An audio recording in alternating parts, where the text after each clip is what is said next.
Esta fotografia foi tirada em Rio de Moinhos, numa casa de uma tia-avó minha, mas que lembro-me muito marcado por a questão das cheias, e foi logo a seguir a uma daquelas cheias do Tejo. E na verdade, quer dizer, revela um bocadinho, reconheço-me, percebes? Eu vejo as minhas fotografias de bebé, não me reconheço assim tanto, mas nessa reconheço-me um bocadinho naquela coisa de andar sempre à procura da brincadeira e de brincar com coisas normais, banais, com a terra, com as folhas, com as plantas. E depois, Rio de Moinhos, eu regresso mais tarde, já numa situação de trabalho, de arquiteto, quando ganhamos um concurso internacional para aquela zona, e onde tratámos sobretudo as coisas ribeirinhas, as cheias, e foi sempre esse o tema ali um bocadinho em volta de quando o Tejo sobe. Tiago Mota Saraiva nasceu em Lisboa em 1976, cresceu e viveu no Estoril. Arquiteto, professor na Universidade de Lisboa, foi da direção da Ordem dos Arquitetos e é militante do PCP. Mota Saraiva tem olhado com preocupação para a cidade e para os impactos do turismo, a chamada barcelonização, e o que se pode fazer para a reverter, se é que ainda se pode fazer algo. Tem denunciado a falta de transparência nas obras e construções em autarquias e os chamados pequenos poderes cada vez mais normalizados. Nos 50 anos do 25 de Abril, falamos de habitação e do que se está a passar no partido onde começou a militar aos 18 anos. Eu sou o Bernardo Ferrão, nasci no Porto em 1976 e este é o Geração 70, um podcast com os protagonistas de hoje que nasceram naquela década e como as suas vidas foram sendo moldadas por um país que tanto prometeu. Sejam bem-vindos.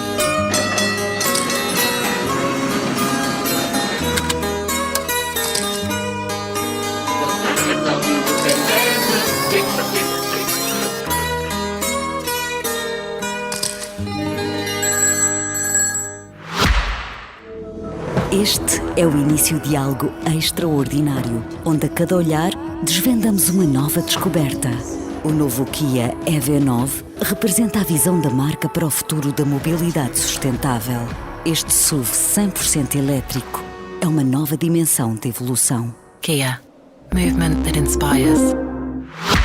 Tiago, então começava exatamente por essa questão de que falavas há pouco, da tua vida de arquiteto, essa escolha que fizeste, essa escolha profissional, tem alguma coisa a ver com a profissão dos teus pais?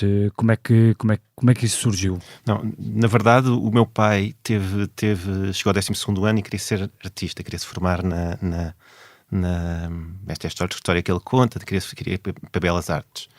E, portanto, o meu avô, que eu já não cheguei a conhecer, o pai dele, chegou-lhe a dizer, não, se queres alguma coisa relativamente às artes, vai para profissões sérias como a arquitetura. Portanto, eu até acho que o meu pai não me estimulou, nem deixou de me estimular a ir para a arquitetura. A escolha foi muito minha, foi muito em torno de... Na altura do teu avô, nem sei se já havia curso de arquitetura. Pelo menos no Porto não haveria. Eu creio... No Porto era na Escola de Belas Artes que se fazia. Exatamente, era sempre associada à Escola de Belas Artes. Aliás, essa mudança é dos anos 80, creio eu, pelo menos em Lisboa. Mas sim, no caso dele seria Belas Artes, poderia escolher arquitetura. Exato. E o meu pai decide não ir, portanto decide começar a trabalhar. Na verdade... Trabalhar em que o teu pai? O meu pai foi durante muitos anos desenhador de artes gráficas,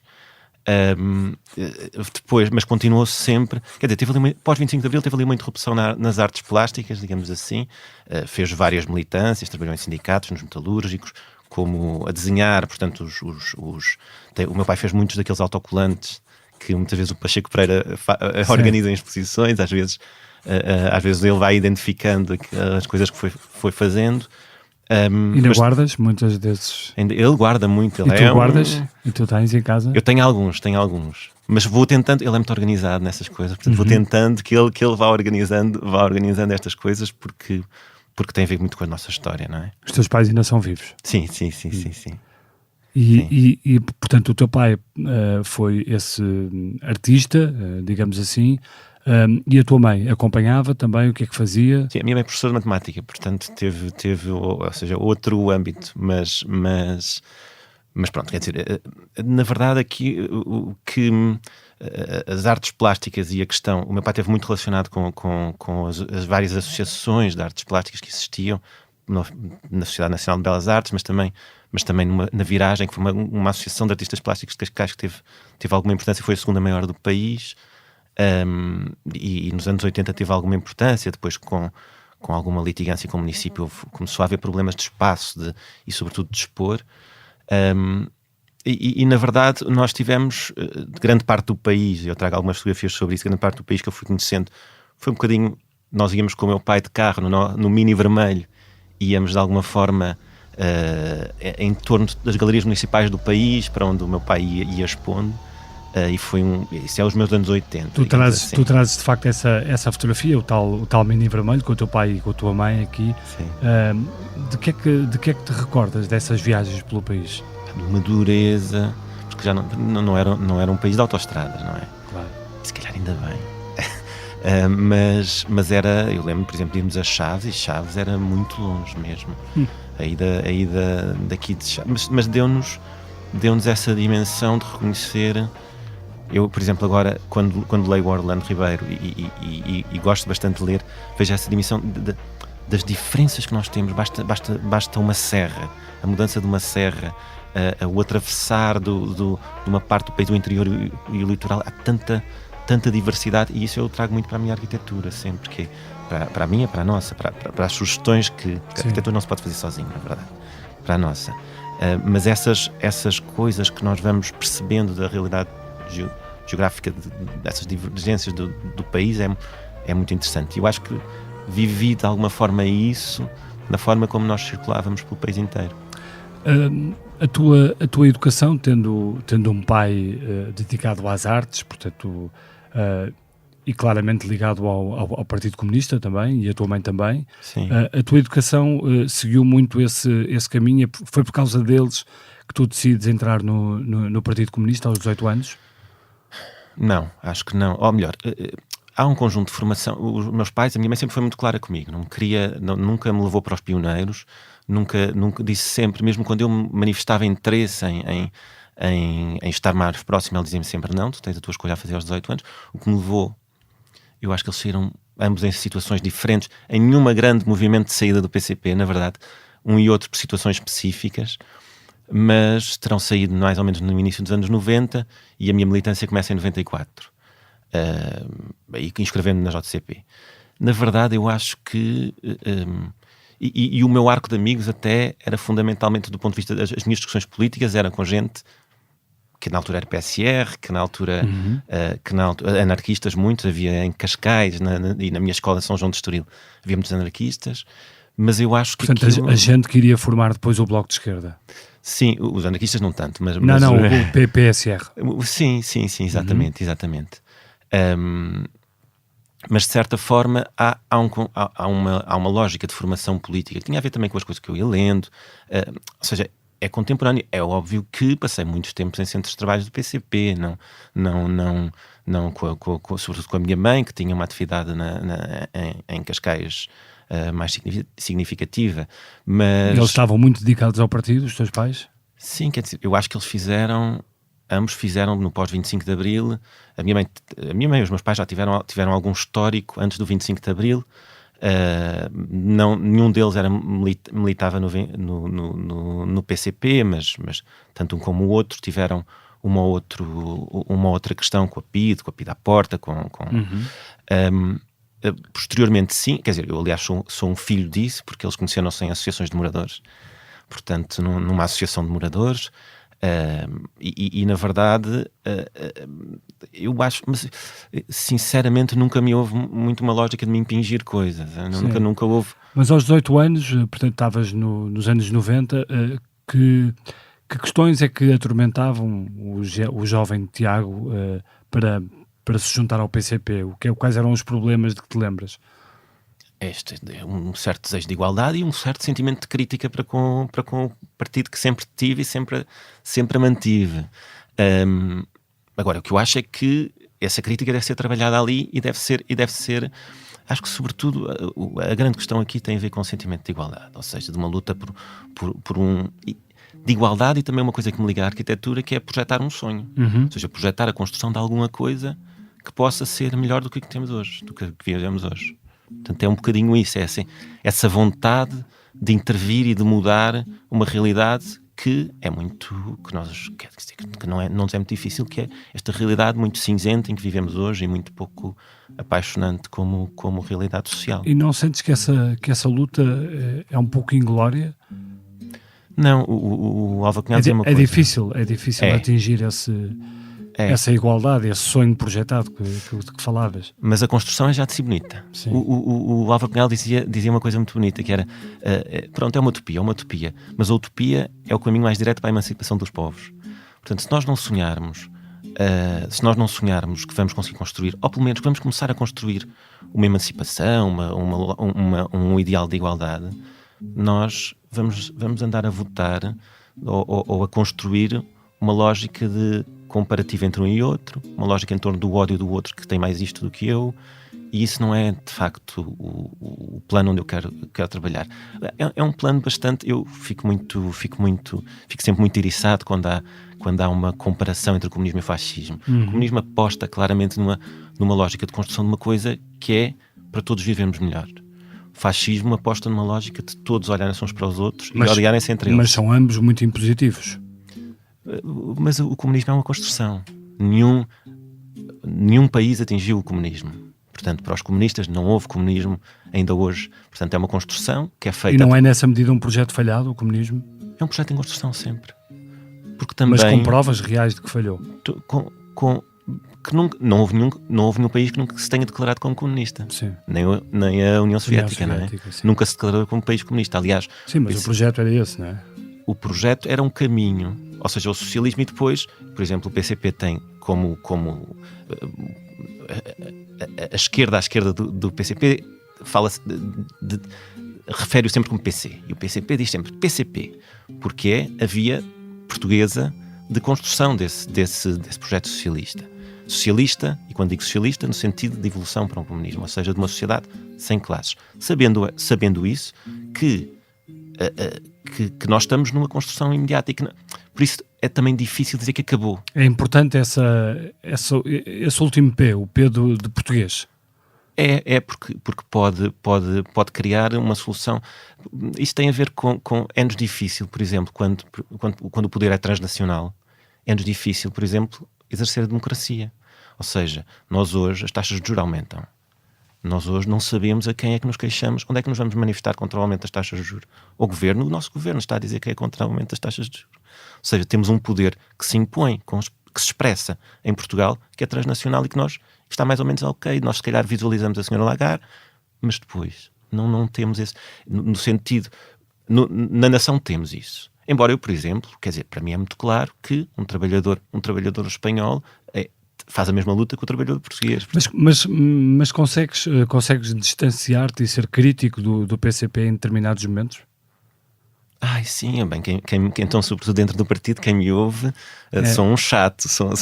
Mas que tipo de críticas é que tu fazes ao partido? Por exemplo, na questão da Rússia, fizeste críticas ao partido? Não, publiquei um artigo no Expresso que não era a posição, de uma forma muito clara, a posição na altura do PCP. Eu acho que o PCP foi também ele evoluindo com a sua posição, por exemplo, declarando... Sim, na questão de ser a invasão ou não era a invasão. Declarando etc. claramente a invasão e, sobretudo, fazendo uma coisa que eu acho que era muito importante desde o início ter sido feita e que, de facto, houve o erro de não ter sido feita, que era uma demarcação clara do governo de Putin e da sua... Aliás, porque historicamente o PCP não teve relações com o governo de Putin, portanto... E outra coisa que também é muito importante, que é a declaração de guerra de Vladimir Putin, ou seja, quando diz que vai avançar sobre a Ucrânia, ele imputa ao Lenin a criação da Ucrânia. E, na verdade, a discussão sobre a União das Repúblicas Socialistas Soviéticas e a cisão entre o Lenin e o Stalin, por exemplo, veio muito daí sobre essa ideia da Grande Rússia ou a ideia das Repúblicas Socialistas Independentes. Portanto, eu acho que não havia porquê, não há qualquer solidariedade para com o regime de Putin. Aliás, o Partido Comunista, muitos comunistas na Rússia são completamente segregados e alguns estão presos, inclusivamente. Portanto, acho que era importante deixar isso claro. Agora, para mim, eu partilho completamente a ideia da paz, portanto, e isso é histórico também no PCP. As posições do PCP já têm muito lastro, já têm muita antiguidade, portanto, quando se fala da paz, está-se a falar... Eu tenho lido algumas coisas relativamente a vários processos dos anos 50, 60, e os termos da paz que se quer é exatamente a mesma coisa. O PCP, por exemplo, não defende mais armas para os palestinianos. O problema é muitas vezes a interpretação que se faz do PCP. O PCP não sai muito do sítio onde tem estado sempre, onde é Sim. histórico, mas a interpretação é que vai mudando das coisas e das posições que o PCP tem Sim. tomado. E nesse sentido, o que te pergunto é se achas que o PCP segue um caminho em que o futuro parece começar a escapar-lhe. O PCP não é um fim em si mesmo. Para os comunistas, um partido é um instrumento de luta, mas não é um fim. Ou seja, os comunistas não têm como fim que o PCP seja o maior partido em Portugal, que seja Mas fim que existe. é bom que continue a existir pelo menos algum PCP, não é? O fim que existe é a construção de uma sociedade diferente, uma sociedade mais igualitária. Portanto, esse é o fim. É bom que exista, claro, neste momento histórico. Mas achas que corre o risco de desaparecer o PCP? O PCP, acho que, na verdade, nós dizemos muitas vezes que os partidos comunistas foram desaparecendo. Na verdade, os comunistas foram, pela Europa, foram A organização, se articulando não é? noutros sítios. Sim, mas a organização em si, a estrutura do partido... Tenho alguma dificuldade em pensar isso assim. Acho que vive um momento muito, muito difícil, com causas externas e causas internas. Portanto, acho que há problemáticas que são de ambas as partes. Agora, eu acho que, sobretudo para as pessoas, isso é um problema inequívoco. Ou seja, há temas que só o PCP é que levanta. De uma forma, às vezes, eu costumo falar no PCPs, porque há um tipo de linguagem há um tipo de linguagem que às vezes não chega às pessoas, e fala-se muito nos trabalhadores e no operariado, e muitas vezes não se consegue estar a falar com o operariado. Ou seja, eu acho que era interessantíssimo fazer uma análise sociológica do que é o voto no PCP, e eu estou convencido que há alguma burguesia, que é maioritariamente burguesia, que percebe isso, que percebe essa necessidade. Mas reconheces que pode estar a haver alguma substituição do PCP pelo voto no Chega, por exemplo? Ou alguma transferência desse voto? Pouco politizado, ou seja, nos territórios mais nos Por bastiões. exemplo, Beja desapareceu agora, não é? O PCP, quase se pode dizer que o Alentejo deixou de ter deputados comunistas, não é? Sim. Isso é um problema sério É. Mas faz pela despolitização das pessoas. O voto no Chega é preciso... Não é um voto... Eu acho que não é um voto que se diga de um momento para o outro. Temos 1,1 milhão de pessoas fascistas em Portugal. Não é isso. Não. É um voto disruptivo. As pessoas vivem mal, estão desesperançadas, acham que os governos locais e nacionais não lhes está a dar respostas. E o voto não chega, não é um voto que se projeta no futuro. É um voto de ódio. É um voto até de alguma forma mesquinho. É aquela pessoa que acha que o outro, que nem conhece bem, que tem o carro, não sei o que, ganha e que está com o rendimento social. Mas é um partido que se calhar fala para os anseios e para os protestos que antes encontravam resposta no PCP, ou não? Eu acho que já não encontravam resposta, porque o PCP já não era assim tão grande como hoje é o Chega. Portanto, eu acho que foi buscar muita gente à abstenção, muita gente que votou só para chatear. Agora, é preciso perceber isso, e eu acho que ninguém ainda está a perceber bem o que é que foi esse sentido desse voto. Esse voto é um voto precário também. Ou seja, é um voto que se calhar nas europeias já não se mobiliza, de alguém estar chateado naquele momento e que investe ali. Mas eu acho que é importante mobilizar essas pessoas, porque se não chamamos essas pessoas para o que é o Estado, para decidir, nós não conseguimos construir uma sociedade melhor, e colocamos em risco a nossa sociedade. Há aqui uma questão fundamental e que é um papel reconhecidamente importante que o PCP ocupa, que é o trabalho junto de sindicatos, forças de trabalhadores, etc., que está a ser muito ocupado por movimentos inorgânicos onde o PCP tem difícil acesso. Isso é uma transformação social complicada. É uma transformação das organizações de trabalhadores que acontece em todos os lados, e eu ainda assim não vejo com a preocupação com que normalmente se entende a questão. Eu acho que é mau quando as pessoas ficam em casa. Acho que ainda pior do que isso é as pessoas ficarem em casa, porque este voto Este voto que nós vimos há umas semanas é um voto de quem fica em casa, de quem fica a ver a bola e depois vai lá votar só para chatear. Portanto, apesar de terem votado massivamente no Chega, achas que foi bom que tivessem saído de casa? Acho que foi... não, porque isso não é ativo, não é um voto construtivo. Atenção, isso é um voto de retaliar. É muito mais construtivo ir a uma manifestação e exigir coisas. E manterem-se ativos a manifestarem-se. Isso é um ato já político. É um ato político e de reivindicação. Isso já é construção de sociedade. A manifestação já está dentro do âmbito da sociedade democrática. O voto numa organização que todos nós percebemos que mente descaradamente e que tu tantas vezes diagnosticas no polígrafo, que mente descaradamente, que as pessoas têm consciência que estão a mentir e que têm consciência que estão a eleger. Quer dizer, por exemplo, mas ainda assim consegue convencer 1.100.000. Consegue convencer? Eu não sei se há grande esperança no voto. As pessoas não têm grande esperança no voto. Vai para lá chatear. Ele vai para lá te chatear. Tanta gente que já se escreveu, tantos entrevistados, eu não sabia que eles iam tantos votos, mas eu não quero que eles vão para o governo. Tiago, deixa-me voltar atrás e voltar ali aos finais dos 80, inícios dos 90. O país era liderado por Cavaco Silva. Nessa altura, o Tiago Mota Saraiva acreditava em que país? O que é que poderia sair dali? Que problemas é que se viviam, que te atormentavam? Sim. Eu politicamente fui forjado nas cargas policiais de Cavaco Silva, nos CPGAs, nas propinas, aí já 92, 93, creio eu.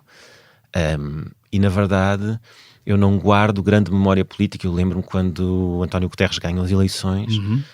Eu lembro de ter pela primeira vez, naquela segunda-feira, sentir que existia um novo governo e uma nova esperança, independentemente do que seria.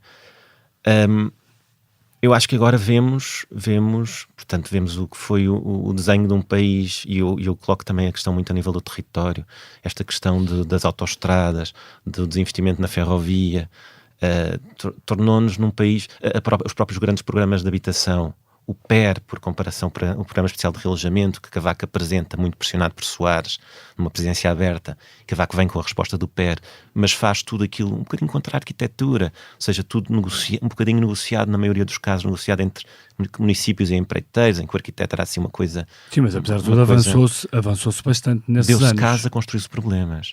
O grande foco de investimento neste momento, gostava de saber os números concretos, mas o grande foco de investimento neste momento estão em bairros públicos de investimento do PRR, na reabilitação de bairros. São bairros públicos construídos no PER que já estão em reabilitação.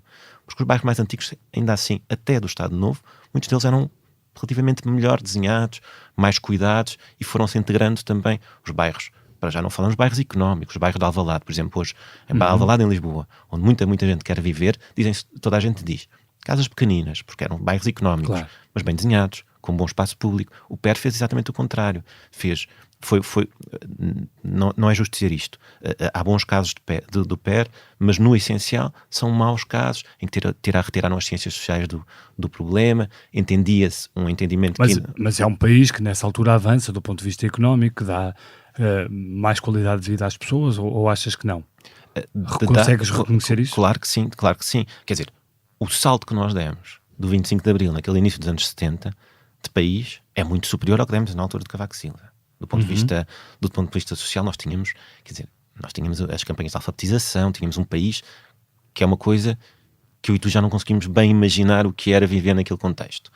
O de Cavaco Silva, tínhamos uma entrada na CEE muito impulsionada pelos fundos europeus, que terminaram, e com investimentos que eu acho que nós agora estamos a padecer deles. Portanto, com o desenho do país, é muito difícil, por exemplo, ir de Lisboa a Évora de transportes públicos, coisa que é, num país normal, uma pessoa poderia viver em Lisboa, ir trabalhar a Évora diariamente. O João Martins, que está aqui connosco, que é o sonoplasta, é do Algarve e certamente dirá a dificuldade que é ir de Lisboa ao Algarve de comboio, por exemplo. Exatamente. É uma loucura, além de caro. Exatamente. Mas Évora então não se justifica. Qualquer país normal, estamos a uma distância em que as pessoas podem viver numa cidade e noutra. Isso cria o problema da habitação, densificação, litoralização. Sim, mas entretanto passaram muitos governos por São Bento. Claro. Quer dizer, não podemos associar só isso a uma culpa de Cavaco Silva. Mas é aquele momento em que isto é desenhado.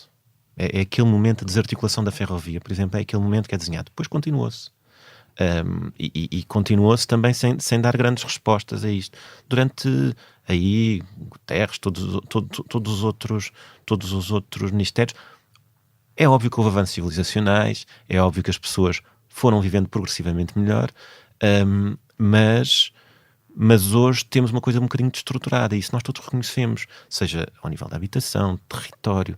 Nós não temos quem defenda este desenho de território neste Certo. momento. O que é que te chama para a arquitetura? Essa é uma pergunta difícil. A mim, há um sentido de cruzamento. Eu, se não tivesse ido para a arquitetura, tinha ido para a matemática. Aliás, isso foi uma coisa que esteve muito sempre em cima da mesa. Portanto, ou era pai ou era mãe. Sim, e depois, mas a matemática, curiosamente, eu com a minha mãe, ela ia-me ajudando numa outra coisa, mas eu sempre fui muito autónomo na matemática. Tu olhaste sempre em escolas públicas, Sempre em escolas públicas, sim. no Estoril. Sim. Mas E eram boas escolas? Lembras-te de alguns? eu tenho uma boa, Ainda uma te boa lembras de memória. professoras que te marcaram? Sim, lembro-me. Dona Armantina, no meu, que eu agora vim a reencontrar no Facebook, curiosamente. Pois, há no meu muitos segundo ano. desses reencontros agora no Facebook. Sim. Mas eu, a escola primária, guardo muito boas memórias. A escola primária era onde nós cruzávamos toda a realidade social de São Pedro Estoril, desde o bairro, que na altura se dizia bairro de Lata, bairro Barracas, da Quinta da Tainha, que foi desarticulado com o PER, onde as pessoas foram Sim. dispersas por vários sítios no município de Cascais. E onde nós jogávamos todos à bola havia uma... os meus grandes amigos viviam grande parte dos meus grandes amigos viviam na Quinta da Tainha, e eu lembro-me, o meu trabalho tem muito reflexo disso. Ou seja, eu quando ia, embora eu não percebesse na altura, com 6, 7, 8, 9 anos, eu não sabia, tinha consciência que ia a um território onde era chato se tinha chovido porque havia poças e lama, não é? Porque vinhas todo sujo depois. Sabia que na casa de alguns, quando eu entrava, o teto era mais baixo. É uma memória que eu tenho, que o teto era mais baixo, e havia muita criançada. Tinham muitos irmãos eles. Eu era filho único, portanto tinham muitos irmãos, e isso era uma realidade. Depois eu fui andando na escola, não é? Escola de ciclo preparatório, e fui perdendo o contacto também por causa do PER, porque Claro. muitos deles foram relojados noutros sítios, portanto fomos sendo separados. Mas a tua casa era num bairro igual aos outros? São Pedro Estoril tem a zona de vivendas mais rica, digamos assim, mas depois tem uma zona de mediação já de prédios, que era onde nós vivíamos, e depois tinha uma zona muito próxima da linha férrea, de bairros ditos informais agora. Não se diz bairros de Lata, diz-se informais. Ias muito à praia nessa altura? Íamos. Aliás, a minha relação com a praia, eu vivia, por exemplo, em Madrid, e em Madrid era a minha angústia, uma certa claustrofobia da questão da praia. É uma coisa de não se poder ir à praia, era uma coisa... Não ter horizonte. Exatamente. É uma coisa... A falta de horizonte é muito aflitivo. É isso. E aquela coisa, e praia de inverno também, portanto, é uma coisa que a mim que é muito, muito importante. Mas voltemos à tua entrada no mundo da arquitetura. O que é que te fez mexer para isso? Olha, eu acho que foi um bocadinho... há uma história logo no ciclo. Eu estava numa turma especial com colegas que tinham de ter acompanhamento especial. E havia um que era mais difícil de relacionar, com quem nos éramos mais difícil de relacionar, era mais velho, nós tínhamos até algum medo dele, mas uma vez ele desenhava as suas casas, tinha blocos com casas desenhadas, casa de sonhos, digamos assim, e uma vez teve-me a mostrar no recreio, teve o seu portfólio da sua casa, do que ele queria que fosse a casa, e isso foi uma coisa que me deu ali um clique. Lembro-me sempre se há um momento original, de origem desse pensamento, é aquele momento em que eu digo, olha, isto se calhar é capaz de ser porreiro. É óbvio que quis ser futebolista, quis a determinada altura, considerei ser tenista, portanto, que joguei ténis durante muitos anos, considerei, se não entrasse na faculdade de arquitetura, jogar um ano de ténis só. A vida de arquiteto é uma vida fascinante por um lado, porque, como dizias há pouco, trabalhas muito no sonho, em projetar o sonho, mas é uma vida que do ponto de vista material exige muito sacrifício. Sim, mas permite-nos uma coisa, que é, permite-nos a partir dos instrumentos da arquitetura pensar em muitas coisas ao mesmo tempo. Nós somos articuladores de coisas, ou seja, nós, por exemplo, nós coordenamos projetos onde nós temos de saber alguma coisa de hidráulicas, alguma coisa de estruturas, para conseguir que as duas engenharias se possam cruzar. Este não é o exemplo mais feliz, mas, porque até são engenheiros civis que Sim. normalmente se cruzam bem, mas na os ar-condicionados, por mas exemplo. na questão do pagamento, que é o... Na questão Que era isso que eu falava do ponto de pois. vista material. A questão do pagamento, muitas vezes, para os arquitetos é muito complicada.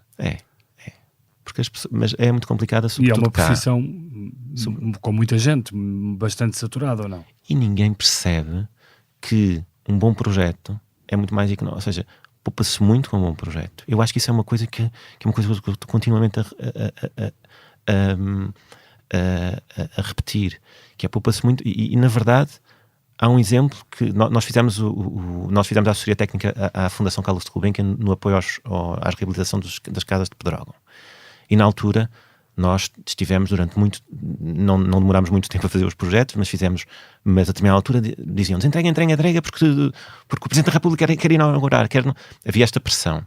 E nós contámos com um bom cliente, que é a Fundação, porque a Fundação teve a abertura para isso, quer dizer, nós temos de fazer bem o projeto, para depois não haver trabalhos a mais, para depois nós termos isto tudo previsto. E na verdade, eu acho que no fim houve essa percepção nos nossos trabalhos. Houve muito poucos trabalhos a mais, foi feito sob grande tensão, mas os projetos estavam qualificados e os próprios empreiteiros sentiam confiança em fazer os projetos que nós tínhamos.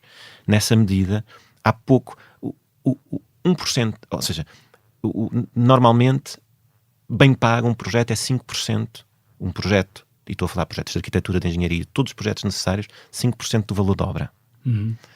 Nós às vezes andamos a discutir se é 4 ou 5%, quando esses 4 ou 5% representam uma qualidade que a obra pode melhorar e pode baixar muito o seu valor. Portanto, o valor da arquitetura é sempre muito desqualificado do ponto de vista de toda a operação. Quanto tempo é que às vezes ficas à espera que te paguem um projeto?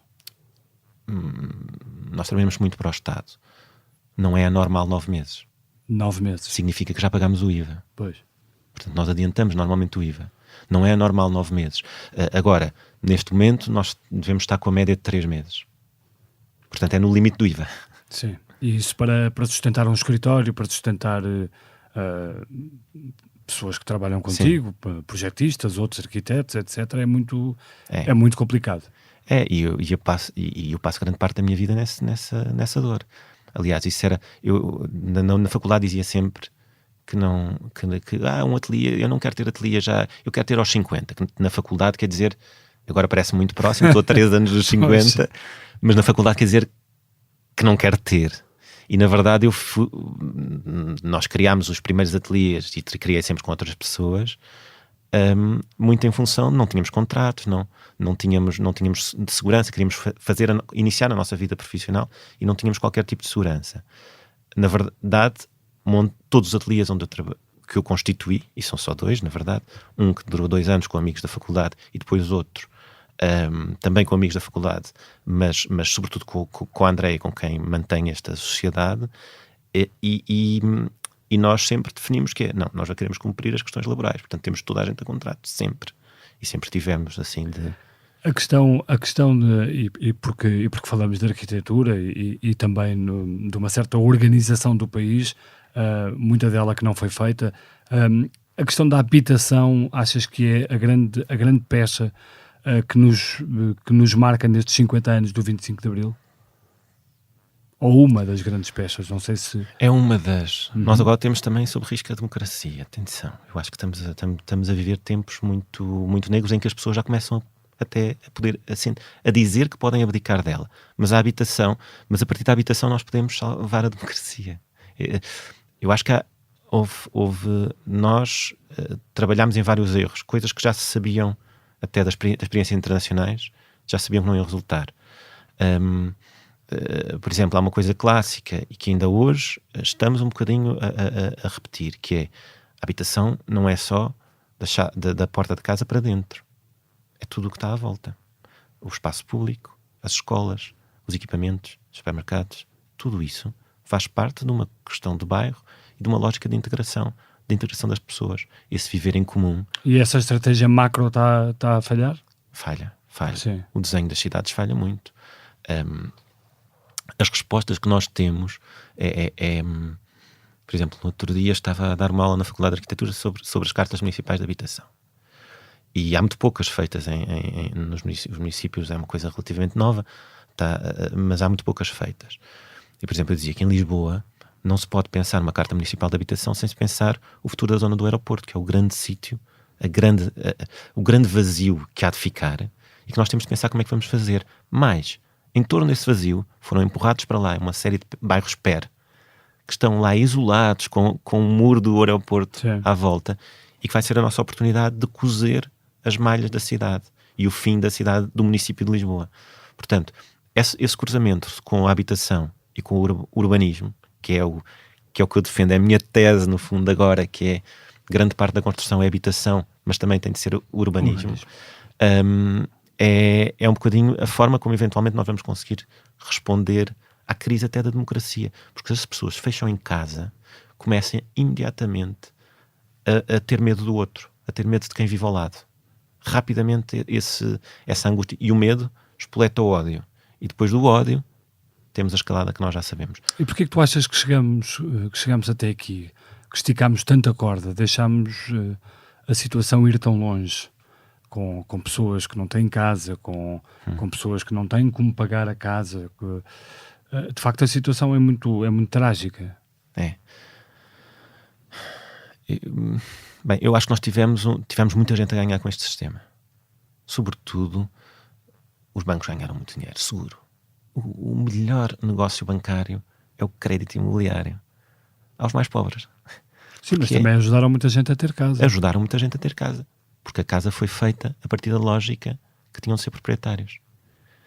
Ontem estava, a propósito de uma coisa que aconteceu na Culturgest, e que me pediram para falar sobre a questão da habitação, que é o tema do Engels, que é o livro do Engels. E estive a relê-lo, portanto, este fim de semana. E há uma coisa muito clara que ele já apontava no século XIX, que é esta ânsia de que os trabalhadores sejam proprietários. Isso não dá por si, e que sejam proprietários da sua casa, e que acedam à casa através da propriedade. Isso não lhes dá, neste momento, um direito, não lhes garante um direito. Garante-lhes um imposto sobre o seu salário.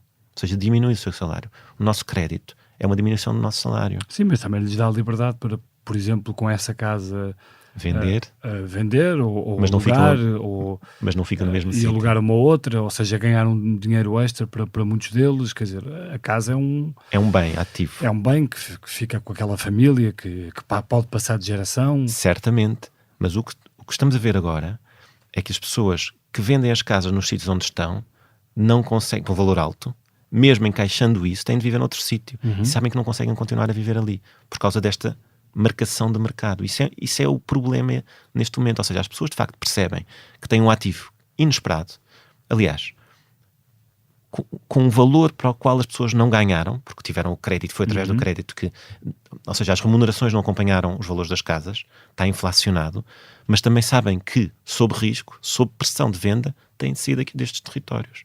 Ou seja, não estão... E aí acrescentou, as pessoas querem ser proprietárias durante os anos 70, durante os 80, e 70 não tanto, mas 80, 90 é quando se dá a grande inversão.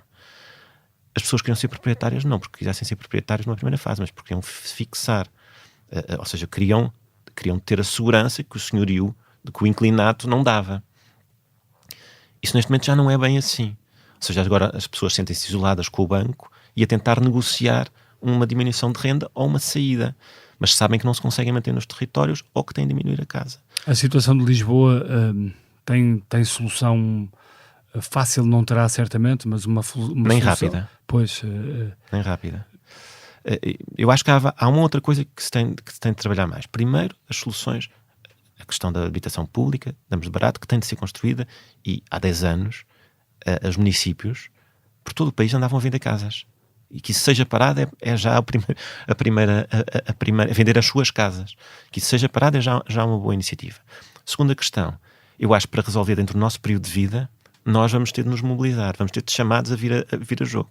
E vir a jogo é movimento cooperativo, ou seja, as pessoas juntarem-se e as suas poupanças, em vez de as terem no banco, que não rende efetivamente, mas eles poderem construir as suas próprias soluções, ainda que eu não sou contra a banca, que seja muito claro. Fui candidato e sou um ativo na Associação Mutualista Montepio, portanto, e quero continuar a ser, porque acho mesmo que associações mutualistas como esta são entidades importantes para a nossa sociedade, onde juntam pessoas com rendimentos aceitáveis, mas que se podem, sobretudo, juntar para construir soluções para as suas vidas, para os seus filhos. Agora, no movimento cooperativo, por exemplo, há um conjunto de grupos de pais que já sentem que não têm condições para dar casa aos seus filhos, mas que se juntam ao movimento cooperativo para tentar criar essas soluções. E isso pode ser uma forma de resolver. Depois, as casas vazias também é uma questão. As casas que estão vazias, mas que estão para especulação. Mas as casas vazias têm dono e, portanto, podem... o Estado não pode tomar conta delas. Não é? Certo. As casas vazias são várias coisas. As 723 mas já mil... o Estado devia cuidar das suas casas vazias, que nem sabe ao certo. Mas já não são tantas assim. Não?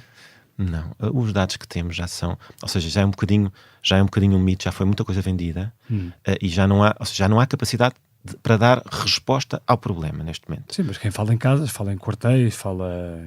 Eu já estou a falar nisso. Sim. Ou seja, tudo o que tem potencial, vou dizer isto de uma forma muito clara, nós fomos contratados há uns anos, em 2018, para fazer essa análise na área entre Mafra e Setúbal, do que é que o Estado detinha e que depois deu origem ao decreto-lei onde está a Bolsa de Imóveis, e na verdade constatou-se que isso já, ou seja, as necessidades estão muito para além da capacidade de resposta neste momento. Ou seja, o Estado, se quer dar resposta, vai ter de adquirir. E depois há o turismo no meio disto tudo, que é o que está também muito na base desta transformação profunda. Não é?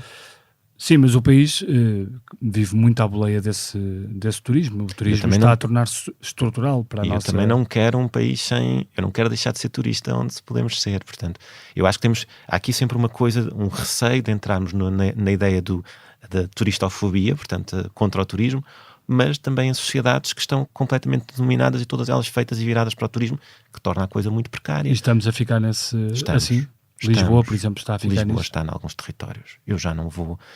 A Baixa de Lisboa era eu trabalhei durante alguns anos na Bairros. Nós tivemos ateliê durante alguns anos na Rua dos Fanqueiros. Ali na Baixa, nós tínhamos, se queríamos, por exemplo, uma coluna especial de corrida sobre... ou se queríamos uma tomada que era... Sabíamos que na Baixa havia a loja. Havia uma lojazinha que vendia de tudo. Lisboa inteira sabia que vinha à Baixa e acabava por encontrar um pouco de tudo. Agora... nós temos... lojas de pastéis de nata... e comércio genérico. E outras coisas. E comércio genérico. Já não se encontra nada na Baixa. E aquilo começa a ser muito... Até incomportável. Por exemplo, começou a ser muito difícil as pessoas comerem fora do ateliê, porque aquilo ali à volta já era uma coisa muito gourmet, muito turistificada. Sim, muito cara. E muito cara. E muito cara.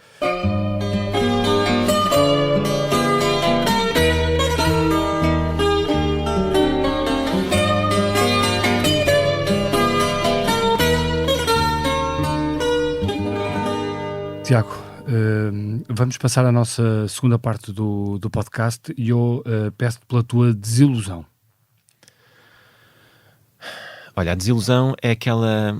Bem, desilusão é um momento em que já foi há alguns anos, infelizmente, o momento em que eu tenho 3 filhas e que percebo que uma coisa que para mim era passado, que era esta luta contra o fascismo, era uma história, em que percebo que, bem, se calhar elas, que foi uma coisa que na verdade foi uma coisa que me passou como histórico, mas que agora vejo esse crescimento, e se calhar elas vão ser confrontadas muito mais com uma luta pela democracia, contra o fascismo, contra a desinformação, e isso tudo, e isso é uma coisa que acho que é uma coisa que nós falhamos. Falas com elas sobre isso? Falamos muito. Eu tenho 2 e também...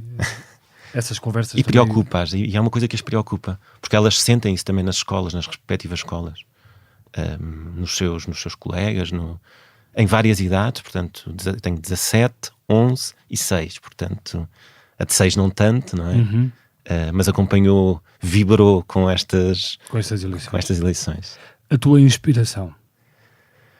Bem, a inspiração, então, eu mantenho nelas. Eu sei que é um bocadinho banal dizer, mas de facto... A esperança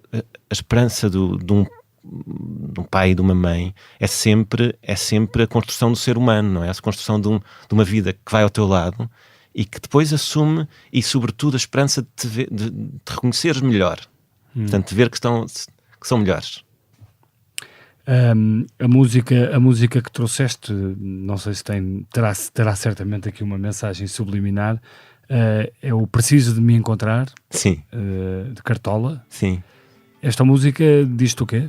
Olha, esta, para já, eu tenho trazido sempre umas músicas da Garota Não, da Cat, quer dizer, e na verdade, desta vez escolhi uma via brasileira, porque isto é uma história, tem uma história rica. Portanto, o princípio de me encontrar, eu acho que nós todos nos precisamos de encontrar. Portanto, por tudo aquilo que fomos falando, só o votar por ódio é uma coisa que faz com que, se cada um indivíduo pensar nesse voto, é uma coisa que dá que pensar. O Preciso Me Encontrar tem uma história absolutamente extraordinária, o samba. Portanto, é escrito por um agente da polícia negro brasileiro nos anos 60 que vive mal, mas que era particularmente agressivo para prostitutas negras. Portanto, há histórias de violência grande, que depois tem um grande acidente e que perde uma perna, e que escreve este Preciso Me Encontrar muito em torno do seu problema pessoal, e que inclusivamente morre antes do Preciso Me Encontrar ser um samba de tamanho sucesso, com o Cartola, mas depois creio que a Marisa Monte, com a Teresa Cristina. Portanto, isto depois segue o seu rumo, mas é toda uma história de enorme sensibilidade de alguém que o seu histórico não foi de enorme sensibilidade, foi de agressividade e de violência. Na verdade, portanto, também tem a ver com, nós todos conseguimos encontrar em nós uma forma de nos humanizarmos e de nos construirmos e de nos reconstruirmos, e eu acho que isso é preciso neste momento. Muito obrigado, preciso de me encontrar com o Tiago Mota Saraiva. Obrigado por ter estado connosco neste podcast, que teve a sonoplastia do João Martins e João Ribeiro, a produção editorial de Mariana Oca Ferreira, a fotografia de José Fernandes, a edição vídeo de Ana Isabel Pinto e a coordenação de Joana Beleza. Eu sou o Bernardo Ferrão, muito obrigado. Depois que me encontrar, quero assistir ao sol nascer, ver as águas dos rios correr, ouvir os pássaros cantar. Eu quero nascer, quero viver, deixe-me, preciso andar, vou por aí a procurar, sorrir pra não chorar. Deixe-me, preciso andar.